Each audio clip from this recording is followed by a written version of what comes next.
Assalamualaikum warahmatullahi wabarakatuh. Nama saya Nurul Fudoli dengan nomor induk mahasiswa 19141345. Saya dari jurusan Asuransi Syariah semester 5 kelas B, Fakultas Ekonomi dan Bisnis Islam. Baik, di sini saya akan menjawab pertanyaan mata kuliah aktuaria. Yang pertama yaitu sebutkan prinsip-prinsip dasar asuransi sosial. Nah, prinsip dasar asuransi sosial di sini terbagi menjadi 4, yaitu yang pertama, kegotong royongan antara yang kaya dan yang miskin, yang sehat dan yang sakit, yang tua dan yang muda, dan yang berisiko tinggi dan yang berisiko rendah. Nah, dan yang kedua yaitu kepesertaan yang bersifat wajib dan tidak selektif. Dan yang ketiga yaitu iuran berdasarkan persentase upah atau penghasilan. Dan yang keempat yaitu nirlaba atau tidak bersifat mencari keuntungan.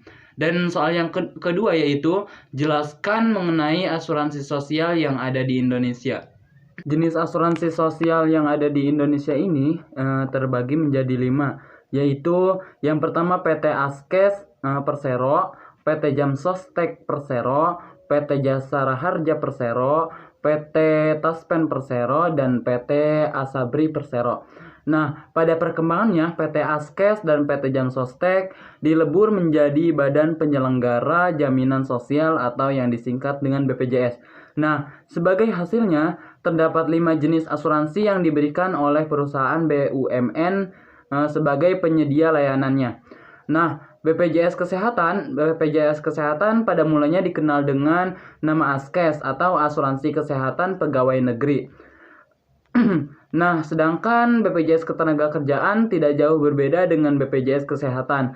BPJS Ketenagakerjaan awalnya adalah Jaminan Sosial Tenaga Kerja atau yang disingkat dengan ASTEK, yang memberikan proteksi terhadap kecelakaan kerja, tabungan hari tua, dan santunan kematian. Nah, yang selanjutnya yaitu asuransi kecelakaan lalu lintas atau yang disebut juga Jasara Harja. Masyarakat Indonesia sudah terlindungi dengan asuransi kecelakaan dari PT Jasara Harja. Asuransi yang diberikan termasuk para pengguna transportasi umum dan pengguna kendaraan pribadi. Nah, selanjutnya asuransi sosial pegawai negeri sipil atau disebut juga dengan Taspen. Tabungan dan asuransi pegawai negeri atau asuransi Taspen memberikan jaminan hari tua berupa tabungan pensiun sekaligus proteksi jiwa. Ini merupakan program yang terbatas hanya bagi para pegawai negeri dengan premi yang dipotong dari gaji mereka setiap bulannya. Nah, selanjutnya yaitu asuransi sosial ABRI. Cakupannya terbatas bagi para personil Tentara Nasional Indonesia saja. PT Asabri ini memberikan proteksi terhadap risiko kematian, kehilangan pekerjaan akibat pensiun, atau memutuskan mundur dari TNI. Nah, sedangkan pertanyaan yang ketiga yaitu jelaskan kelebihan dan kekurangan dari asuransi sosial. Nah, kekurangan dan kelebihan dari asuransi sosial yaitu seperti halnya asuransi lain. Program ini memiliki kelebihan dan kekurangannya masing-masing. Nah, sedangkan kelebihannya yaitu terletak pada biaya premi bisa dibilang terjangkau. Nah, maka dari itu layanan ini menjadi solusi bagi masyarakat yang memiliki penghasilan rendah agar mereka tidak mengalami kerugian finansial yang lebih besar ketika terlimpah musibah. Mungkin itu saja yang dapat saya jawab, kurang dan lebihnya saya mohon maaf.